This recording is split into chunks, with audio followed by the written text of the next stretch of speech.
गुजरात में 19 जून 2025 को विसावदर और कड़ी विधानसभा सीटों पर हुए उपचुनाव ने राजनीतिक हलकों में हलचल मचा दी है। ये उपचुनाव कई मायनों में महत्वपूर्ण थे क्योंकि गुजरात भारतीय जनता पार्टी का गढ़ जो माना जाता है। दरअसल आपको बता दें कि जहां बीजेपी 1995 से सत्ता में है, लेकिन इस बार मतदान का ठंडा माहौल, कम मतदान प्रतिशत और विपक्षी दलों की मजबूत चुनौती ने बीजेपी की राह को मुश्किल में बना दिया है। क्या बीजेपी का किला सचमुच डगमगा रहा है? कौन मारेगा बाजी? आइए इस उपचुनाव की पूरी कहानी को हम अच्छे से समझते हैं। नमस्कार, मैं हूं आपके साथ प्रगति ठाकुर और आप देखना शुरू कर चुके हैं 4 PM न्यूज नेटवर्क। दोस्तों, गुजरात को 2 विधानसभा सीटों विसावदर और कड़ी पर उपचुनाव के लिए काफी दिनों से चर्चा में देखा गया और कहीं ना कहीं हम देखें तो ये सीटें अलग अलग कारणों से भी खाली हुई थी। विसावदर सीट दिसंबर 2023 में खाली थी, जब आम आदमी पार्टी के विधायक भूपेंद्र भयाणी ने इस्तीफा देकर बीजेपी का दामन थामा था। वहीं दूसरी ओर कड़ी सीट अनुसूचित जाति के लिए आरक्षित है। फरवरी 2025 में बीजेपी विधायक करसन सोलंकी के निधन के बाद खाली हुई थी ये सीट। वहीं इन उपचुनावों में बीजेपी, कांग्रेस और आम आदमी पार्टी ने अपने अपने उम्मीदवार उतारे। विसावदर में बीजेपी ने किरीट पटेल, कांग्रेस ने नितिन रणपरिया और आप ने गोपाल इटालिया को मैदान में उतारा। कड़ी में बीजेपी ने राजेंद्र चावड़ा, कांग्रेस ने रमेश चावड़ा और आप ने जगदीश चावड़ा को टिकट दिया। अब आपको बता दें कि 19 जून 2025 को हुए मतदान में दोनों सीटों पर वोटर टर्नआउट उम्मीद से काफी कम रहा। विसावदर में सुबह 11 बजे से केवल 28.15% और कड़ी में 23.85% मतदान हुआ। पूरे दिन के मतदान के बाद विसावदर में लगभग 58% और कड़ी में 60% से कम वोटिंग दर्ज की गई। ये कम मतदान कई सवाल भी खड़े करता है। क्या मतदाताओं का उत्साह अब कम हो गया है? क्या लोग राजनीतिक दलों से नाराज हैं या फिर गर्मी और मानसून का असर मतदान पर पड़ा है? ये सारे सवाल बन रहे हैं। वहीं कम मतदान का एक कारण स्थानीय मुद्दों पर वोटरों की उदासीनता हो सकता है। विसावदर में किसानों के मुद्दे और पाटीदार समुदाय का प्रभाव अहम रहा, जबकि कड़ी में अनुसूचित जाति के मतदाताओं की राय निर्णायक मानी जा रही थी। इसके बावजूद मतदाताओं की कम भागीदारी ने भी सभी दलों के लिए अनिश्चितता बढ़ा दी। कम वोटिंग का मतलब है कि जो लोग वोट डालने आए उनकी पसंद ही नतीजे तय करेगी।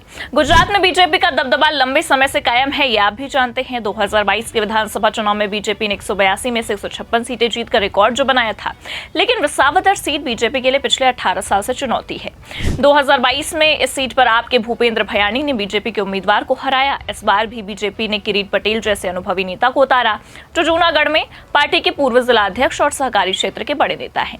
लेकिन आपके गोपाल इटालिया और कांग्रेस के नितिन रणपरिया ने मुकाबले को त्रिकोणीय बना दिया। विसावदर में पाटीदार समुदाय का प्रभाव बहुत ज्यादा है। इस सीट पर करीब आपको बता दें कि 1,30,000 लेउवा पटेल वोटर हैं, जो कुल मतदाताओं का एक बड़ा हिस्सा। 2022 में पाटीदार आरक्षण आंदोलन के असर के कारण बीजेपी को इस सीट पर हार का सामना भी करना पड़ा था। इस बार भी किसानों के मुद्दों और स्थानीय असंतोष ने बीजेपी की राह काफी मुश्किल की है।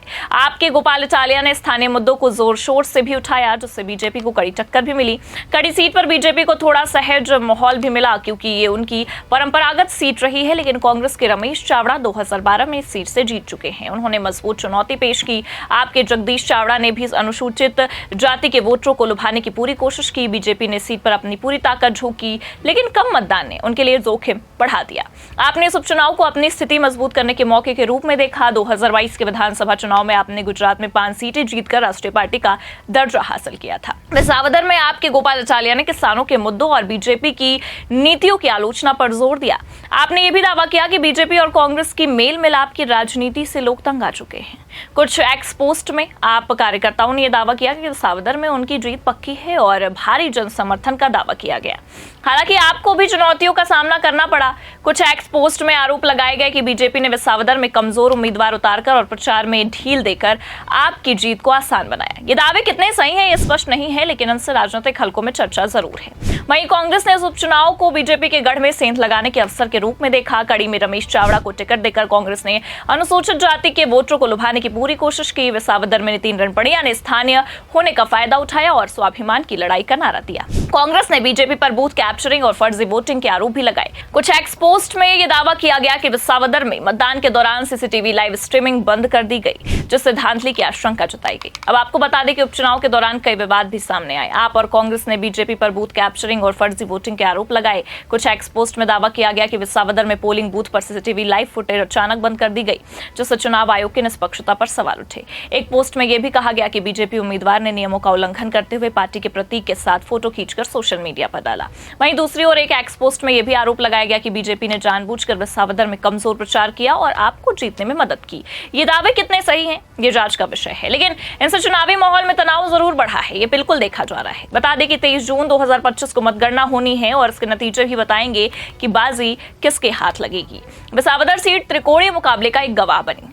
आपके गोपाल इटालिया को स्थानीय मुद्दे और पाटीदार समुदाय के समर्थन का फायदा मिल सकता है। बीजेपी के किरीट पटेल को संगठन की ताकत और जयेश रणबड़िया जैसे नेताओं का समर्थन है। कांग्रेस के नितिन रणबड़िया ने मुकाबले को और रोचक बनाया, लेकिन कम मतदान के कारण नतीजे अनिश्चित हैं। अगर आप इस सीट को बरकरार रख पाती है तो ये उसके लिए बड़ी जीत होगी। कड़ी सीट पर बीजेपी को थोड़ा फायदा है क्योंकि ये उनकी परंपरागत सीट जो रही है, लेकिन कांग्रेस के रमेश चावड़ा ने अनुसूचित जाति के वोटरों को लुभाने की कोई कसर नहीं छोड़ी। आपके जगदीश चावड़ा ने मुकाबले को रोचक बनाया। वहीं कम मतदान यहां भी नतीजों को प्रभावित कर सकता है। आपको बता दें कि बीजेपी के लिए उपचुनाव आसान नहीं थे। विसावदर में पिछले 18 साल की जीत की तलाश में आप कांग्रेस की मजबूत चुनौती ने पार्टी को बैकफुट पर ला दिया।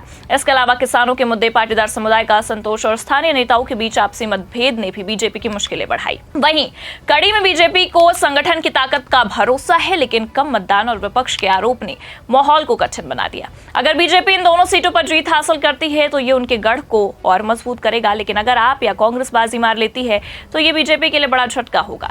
वहीं ये उपचुनाव गुजरात की राजनीति के लिए एक टर्निंग पॉइंट साबित हो सकता है। आप अगर विसावदर में जीत बरकरार रखती है तो ये उनकी स्थिति को और मजबूत करेगा।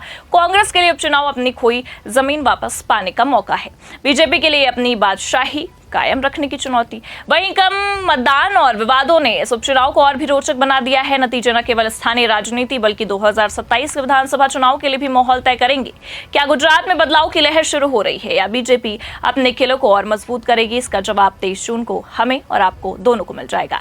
बता दें कि गुजरात के विसावदर और कड़ी उपचुनाव में कम मतदान ने सभी दलों के लिए अनिश्चितता बढ़ा दी है। बीजेपी, आप और कांग्रेस ने अपनी पूरी ताकत झोंक दी, लेकिन मतदाताओं का ठंडा रवैया और स्थानीय मुद्दे ने मुकाबले को कांटे का बनाया। बीजेपी का किला डगमगाया है या नहीं, ये तो आने वाला नतीजा ही बताएगा, लेकिन इतना तय है कि गुजरात की जनता बदलाव के मूड में काफी दिख रही है। फिलहाल के लिए इस खबर में इतना ही। ऐसी ही तमाम राजनीतिक खबरों के लिए देखते रहिए 4 PM गुजरात। नमस्कार।